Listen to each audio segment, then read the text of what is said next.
Good morning, children. Welcome to our next class of English. Today we will be doing English literature, second chapter, More Than True. Now, we all are very fond of listening to stories from our grandmother, grandfather. In this chapter also, a grandfather is telling story to his grandchildren. He is also telling that how he is fond of making up stories instant. He does not think of the stories, but whatever he observes around, with that he makes up the story.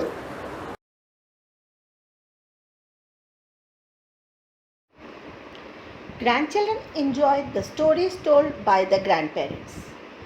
Why does this grandfather say that they are more than true? Grandpa, that more than truth you were talking about the other day, is it to be found only in fairyland?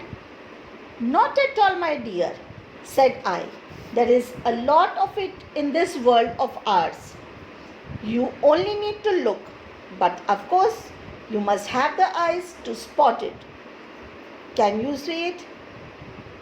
Now, in this, the grandchildren are asking the grandfather that the stories, what he tells, and he says that it is more than true. Is it that it is only found in the fairylands? And grandfather says that no, you can also see such things around us. The only thing is we need to observe them. That's one power I do have. I suddenly catch sight of things that aren't meant to be seen. When you sit by my side learning your geography, I remember my own studies. That Yangtze River of yours, every time I read the name, it conjured up a kind of geography that was absolutely no use in passing exam. Even now, I can see that long caravan with its enormous load of silk. I once found a place on the back of one of those camels. Now, grandfather is telling that I can always see such stories around me. Even when I am teaching you geography, when you all are sitting next to me and studying, I can make up the story with the words what you all are reading. Now that river what you read about in your geography, I sometimes don't understand why such rivers are there. Why the children need to study about this river just to pass the exams. He is saying that once I saw a long caravan with a load of silk on the camels, and he imagined himself sitting on that camel. Come off it, Grandpa. I know you never rode a camel in your life. Really, Didi? You ask too many questions. Now one of the grandchild is telling Grandpa, okay, you are telling guys, we know that you never rode a camel. Never mind, go on. What happened then? Where did you get a camel from? There, another question already. I never worry about finding camels. I simply climb onto one, whether or not I visit other lands. Nothing stops me from traveling. That's the way I am. Well, what happened after that? Now, one of the grandchild, as usual, keeps on asking questions. Now she says, where did you find the camel from? And grandfather says, well, I don't have to find a camel. I just climb onto. That means to say, he needs not actually have a camel. He just imagines that he is riding a camel or any other thing. And he imagines that he is visiting the lands, different lands. After that, I passed through so many grand cities, one by one. Fengchun, Hangzhou, Chongqing. I crossed so many deserts, finding my way at night by the stars. And then I came upon the jungle at the foot of the Ushkush mountains. Past olive groves, through vineyards, along pine forest, I fell among thieves, and a great white bear rose on its hind legs in front of me. When did you find the time to wander like that? Oh, I traveled while the class was busy with their exams. But how did you pass the exams then? That's easy. I never did pass. All right, get on with the story. Now grandpa is telling that after the camel, as I climbed onto the camel, I went through many cities, deserts, and passed through the mountains, through the forest.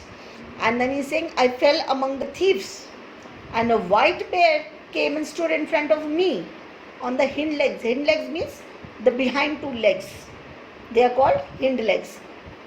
Now again the grandchildren are asking, but when did you get time to travel to all these places?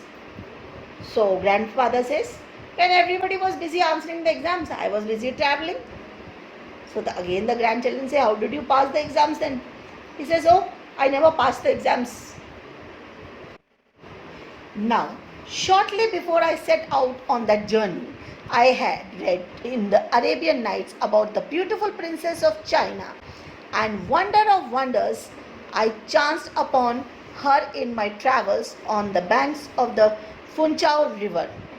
The landing place was paved in marble, leading up to a pavilion of blue stone. There was a champa tree on each side, with a stone lion at its foot. Essence burned in gold censers, and the smoke rose in coils.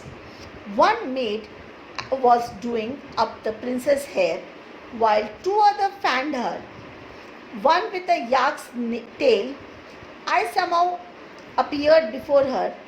All of a sudden, she was feeding her milk-white peacock with pomegranate seeds.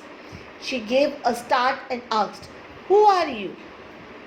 Now Grandpa is telling that while he was riding on the camel, he happened to reach the land of the Arabian Nights, what we read in the stories. And there, by chance, he reached there.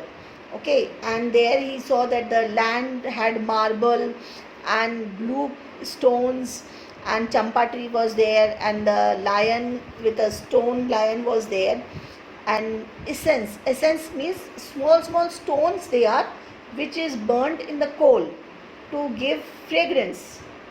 You must have seen in the movies also many times, जिसे आप धूप देना कहते हैं in Hindi. Now he landed in front of the princess, and the princess was shocked. She was feeding her peacock with pomegranate seeds. She immediately in a start asked, who are you? I remembered in a flash I was the crown prince of Bengal.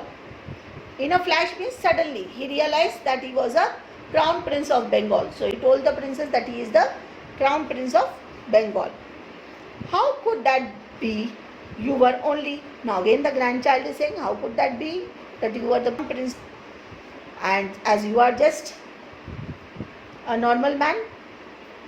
Question again. I am telling you, I was the crown prince of Bengal for that day, and that's what saved me. Otherwise she would have had me thrown out there and then. Instead she gave me tea in a golden cup, tea laced with chrysanthemum bearing the most marvelous scent. Now Grandpa is saying that when I am saying I was the prince of Bengal means I was the prince of Bengal for that day. If I wouldn't have told that I was a prince, then the princess would have thrown me in the prison, and I wouldn't have been here today live with you all. Instead, when I said that I am the prince of Bengal, she offered me tea in a golden cup with a fragrance of chrysanthemum. Chrysanthemum is a type of flower. Did she marry you after all that? Now that's something very secret. Nobody knows to this day. Kusmi clapped her hands. It happened. I know it happened. You married the princess in the very grandest way. Now, again the grandchild is saying, did you marry? So Grandpa says, well, that's a secret. And the grandchildren says, yes, we know you married the princess. It was in a very grand wedding. Plainly, she would be very upset if it didn't work out like that. Yes, in the end, she married me all right. I got my princess Angachini and half the kingdom of Hangzhou as well. Now grandpa, just to please the grandchild, because if things did not happen her way, she used to get upset. So he says, yes, I had married the princess and I had got the half of the kingdom of Hangzhou. Then what? Did you set off on your camel again? Yes, how did I come back to be your grandpa? Yes, I climbed back onto my camel, the camel that were nowhere. The Fengshun bird flew caroling over my head. Now he is saying that when the grandchildren ask that, did you come back? So he says, yes. If I didn't have come back on that camel, then how would I have been your grandfather? And then he is talking about how he saw that bird. He's just naming an imaginary name and he's saying, see how I saw that bird, beautiful bird flying through over my head. The Fengshun bird, where does it live? Oh, it lives nowhere, but its tail feathers are blue, its wings yellow, and there's a brown patch on its shoulders. They flew off in great numbers and perched on the Hachang tree. I've never heard of the Hachang tree. Now the children are asking, Fengshun bird, which Fengshun bird? So the grandpa is saying, oh, it does not live anywhere. It's a bird, very beautiful bird with blue feathers and yellow wings and brown patch. And it sits on a Hachang tree. Now again the children are saying, Hachang tree? We never heard about Hachang tree. No, nor have I. I only just thought of it as I was telling you the story. Now grandpa is saying, not only you, I also never heard about Hachang tree. I just thought of that tree just now as I was telling you the story. So Hachang tree is just an imaginary name what he created. That's the sort of a person I am. I am never ready beforehand. Now grandpa is saying that I am just like this only. This is the way I am. I am never ready with stories beforehand. I just make them up instant. I tell you, whatever I see, even as I am seeing you. Today, my Fengshun bird has flown across the sea. I haven't had news for it for ages. But what about your marriage and the princess? I won't answer you that, my dear.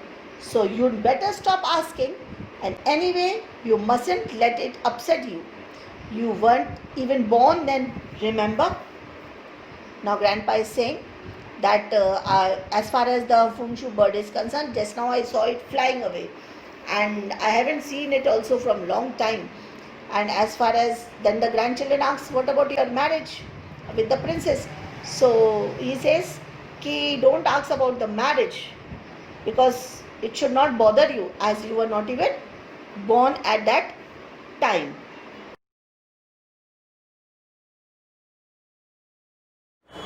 With this, we have finished the second chapter of literature. Now, in the next class, I will be sending you the question answers of this chapter.